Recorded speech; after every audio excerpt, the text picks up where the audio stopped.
رجب المرجب کا مہینہ جاری ہے اور یہ وہ مہینہ ہے جس کے اندر میرے آقا و مولا صلی اللہ علیہ وسلم کو اللہ تعالیٰ نے آسمانوں کی سیر کروائی، اور میرے آقا و مولا صلی اللہ علیہ وسلم جب اس سیر کو چلے تو پہلا آسمان جب آیا تو آگے دیکھا کہ فرشتے استقبال کے لیے کھڑے ہوئے ہیں اور انبیاء استقبال کے لیے کھڑے ہوئے ہیں۔ سوال یہ پیدا ہوتا ہے کہ کیا فرشتوں کی رفتار میرے آقا و مولا سے زیادہ تھی کہ وہ پہلے وہاں پہنچے ہوئے تھے؟ نہیں، ان کی رفتار زیادہ نہیں تھی، بلکہ وہ استقبال کے لیے پہلے میرے اللہ نے حکم دیا کہ میرا محبوب آ رہا ہے، استقبال کرو۔ اور دوسری بات یہ ہے کہ میرے آقا و مولا اپنی رفتار سے نہیں گئے بلکہ براق کی رفتار سے گئے ہیں، اور اگر میرے آقا و مولا اپنی رفتار سے جاتے تو پھر کس کی مجال کہ کوئی آپ سے پہلے پہنچ سکتا وہاں تک۔ وہ کہا نا کہ جبرائیل امی رہ گئے راہ میں، عرش اعلیٰ پہ پہنچا ہمارا نبی۔ جہاں پہ فرشتوں کے پر جل رہے ہوں، اور میرے آقا مولا نے جب سدرۃ المنتہا پر پہنچ کے کہا کہ چلیے جبریل آگے چلیے، آپ نے جیسا کہا میں ویسے وہاں چلتا رہا، اب چلیے آگے۔ جبریل امی عرض کرنے لگے اگر یکسر منہ برتر پرم فروغ تجلا بسوزت پرم، میں اگر جبریل اب ایک بال برابر بھی آگے بڑھے تو اللہ کے نور سے جل کر خاک ہو جائے گا۔ میرے آقا و مولا نے جب معراج کی جانب سفر کیا تو رستے میں میرے آقا و مولا قصداً حضرت موسیٰ علیہ السلام کی قبر مبارک کے اوپر سے گزرے تو آپ نے مشاہدہ فرمایا کہ موسیٰ علیہ السلام کھڑے ہو کر نماز پڑھ رہے ہیں۔ بعض یہاں پہ محدثین نے لکھا کہ صلاۃ ہے، صلاۃ کا لفظ کہ حضرت موسیٰ علیہ السلام نماز پڑھ رہے، تو قبر میں تو نماز نہیں ہے نا جی۔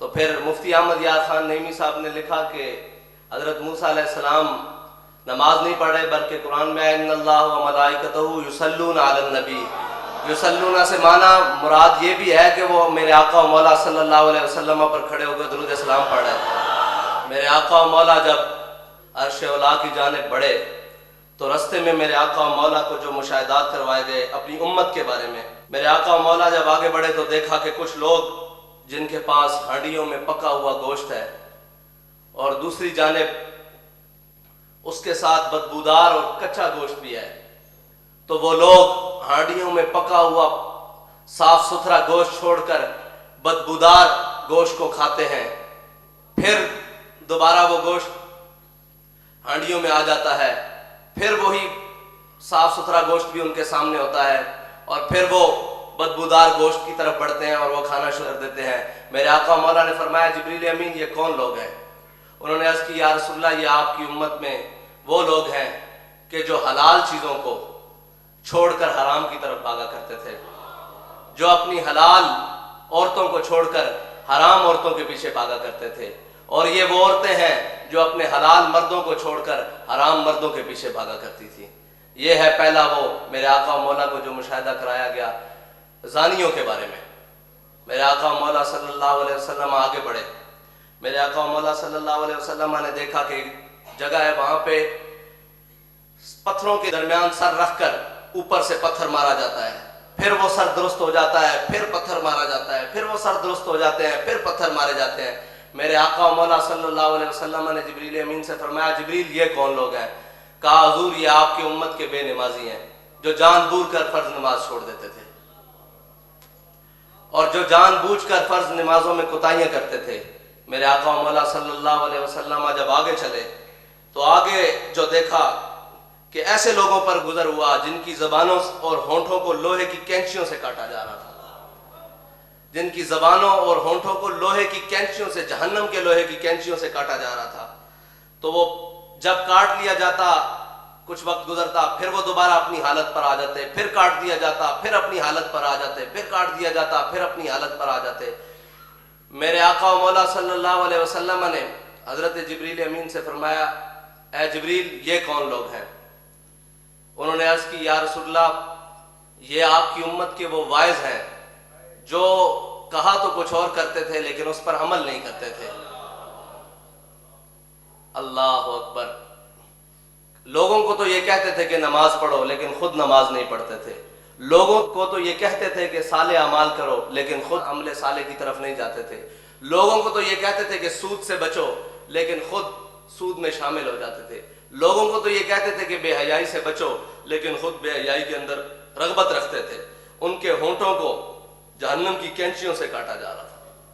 یہ ہے وہ بات جس کو امیر المجاہدین نے سیدھا کیا کہ جو کہا اس پر عمل کر کے بھی دکھایا.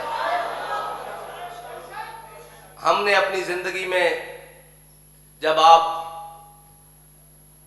حادثے کے بعد بستر پر آئے تو ہم نے اپنی زندگی میں یہ نہیں دیکھا کہ کبھی آپ جان بوجھ کر آپ نے کوئی فرض نماز سے کوتاہی کی ہو. جیسی بھی حالت آئی، سفر ہو، حضر ہو، مشکلات ہوں، جیلیں ہوں، پانی ہو نہ ہو، سردی ہو، گرمی ہو، آپ نے نماز نہیں چھوڑی. ہاں، نماز جان بوجھ کر کبھی نہیں چھوڑی، بالکل کبھی بھی نہیں. اور جب کہیں آ گئی آپ فرماتے تھے ہمارا کام ہے سجدہ کرنا، مالک کا کام ہے وہ قبول کرے نہ یا کرے. تو سجدے کری جا، کسی نہ کسی دن تو وہ تیرا قبول کر لے گا نا. اور یہ دین کے معاملات میں جتنی انہوں نے صفائی رکھی اور جو سیدھے معاملات رکھے، ہم نے نہیں دیکھا کہ کسی سے لین دین کرتے ہوئے آپ نے کہا ہو کہ جناب یہ تھوڑا اور یہ زیادہ اور یہ ایسے کم ہو. ایک ہم پروگرام میں جا رہے تھے کہ رستے میں ایک ٹول پلازے سے ہم گزر گئے تو صاحب ذرا رش تھا، ہم نے ٹول پلازے کا وہ جو پرچی ہوتی ہے وہ نہیں دی تو آپ نے آگے گاڑی سائڈ پر کروا کے فرمایا تم حساب لگاؤ کتنی گاڑیاں ہیں. میں نے کہا جی اندازاً 25-30 ہے. فرمانے لگے یہ پیسے لے جاؤ 50 گاڑیوں کے پیسے جمع کرواؤ تاکہ کل کو ہمارے اوپر ہمارے سے یہ سوال نہ ہو سکے. ہم اپنے معاملات کو سیدھا رکھیں، اس حد تک احتیاط کرنے والے. لیکن اپنے معاملات کو جو کہا کہ ہم بددیانت نہیں ہیں، اس بددیانتی کے اوپر ثبوت دیا کہ ہم حقیقت میں بھی بددیانت نہیں ہیں.